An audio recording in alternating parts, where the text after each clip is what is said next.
I'd barely finished screwing in that new deadbolt on my front door when I heard the unmistakable slap of cheap flip-flops pounding pavement, sounding way angrier than any footwear should, like a mallet on a mission. Sure enough, here comes Linda Beckley, the self-declared queen of the Crestfield HOA, storming up with a rolled-up bylaw booklet waving in the air like she's about to read me my rights on live TV. "You can't just change a lock, that's a violation of Community Code 42B, she hollered, but then, mid-screech, froze, mouth still half open, 10 feet behind me on my back deck sat Sheriff Clay Winslow, sunglasses, coffee, newspaper balanced on his knee. His grin just said, "I wouldn't miss this for the world."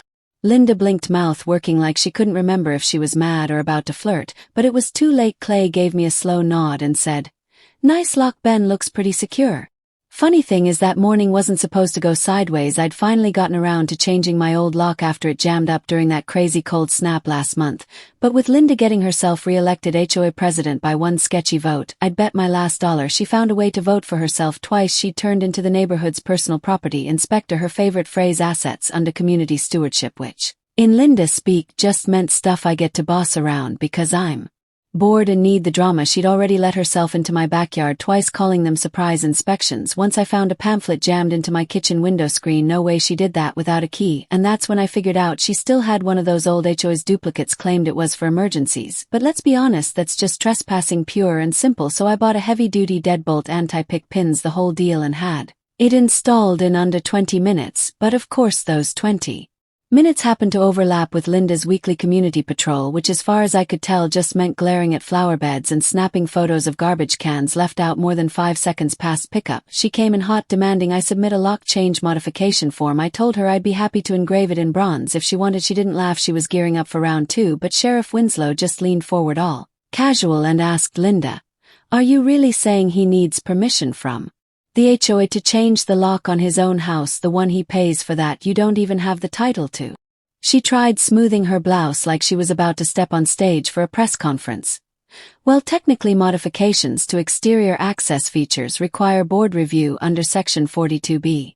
She started, but I cut her off and pulled out the latest HOA bylaw printout. Section 42B was repealed in August 2021. Here's the meeting transcript. You even nodded when it passed. Her face twisted like she'd bitten into a lemon. She looked at Clay, but he just sipped his coffee, completely uninterested. Then I dropped my real reason for the new lock. "Someone entered my house last week. Nothing stolen, but stuff was moved around. Pantry door wide open, faucet dripping, thermostat messed with my neighbors. Camera even caught a guy going in with a key I never gave out. That's why I changed the lock. And yeah, I filed a report." Linda turned pale. "I don't know anything about that. You're the one who keeps the key list, right, for emergencies." "That's not what happened," she stammered. "That's not what the footage shows, and I've got a copy. Wanna see?" I said. Clay stood up, slow and deliberate. "If someone used an HOA key to get into his house, that's potentially criminal. You sure you want to stick with your story?" Linda just turned and stomped off, looking like a cartoon villain whose plan just went up in smoke. I figured maybe that'd be the end of it, but 4 hours later I got an email from the HOA communications desk. "Let's be real, that's just Linda using a fancier email signature, subject line immediate violation, lock change without authorization." She still didn't get it. She thought I was just another clueless homeowner she could steamroll. But I'd spent weeks digging through HOA records, even talked to Marvin Peters, our ex-HOA secretary, who'd quit halfway through his term after accusing Linda of rewriting board decisions on the sly. Marvin even mailed me a flash drive. Inside were meeting recordings, email chains, and one golden nugget, a clip from 2021 where Linda herself said, "I suppose people should have the right to change their locks."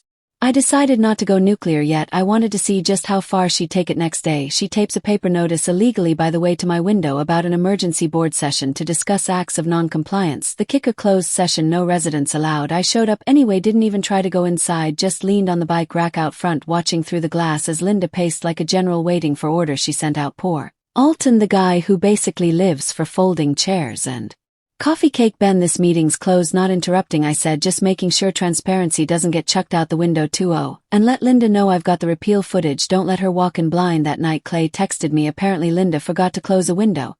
He heard everything, got enough for a formal investigation. "Hope you don't mind." I hit record. Things escalated fast. Neighbors started coming forward telling stories. Linda scolding kids for sidewalk chalk, digging up people's flower beds because the colors didn't match her seasonal aesthetic, finding a guy for putting out a red umbrella. So we held a little neighborhood gathering, nothing fancy, just folding chairs and a laptop. I played the lock video and showed everyone footage of Todd, Linda's nephew, trying my shed door at 2 o'clock in the morning. By the end of the night, over a third of the neighborhood had signed a recall petition. Friday night, community center, standing room only. Linda stood up at the podium, stiff as a Bored, pretending nothing was wrong, I raised my hand. This isn't a comment, it's a motion according to the bylaws. I have a signed petition from more than a third of homeowners for an emergency recall vote. Linda tried to shout me down, called it mob rule, said it was a witch hunt, but then Clay stood up at the back holding a file and said, "I've submitted all this to the county, unauthorized entry, falsified documents. Want to dispute it? I've got time."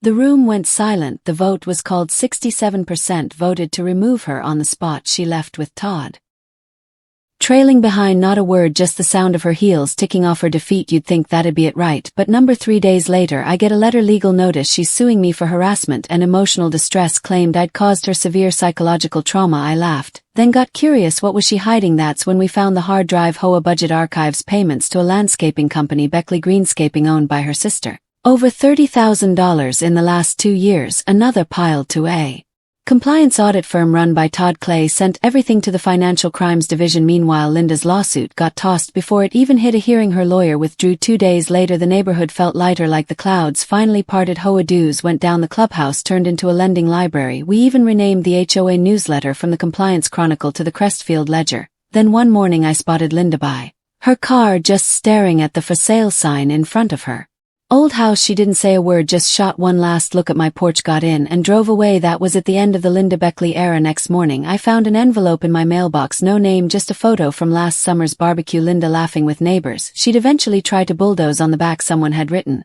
"Don't let it happen again."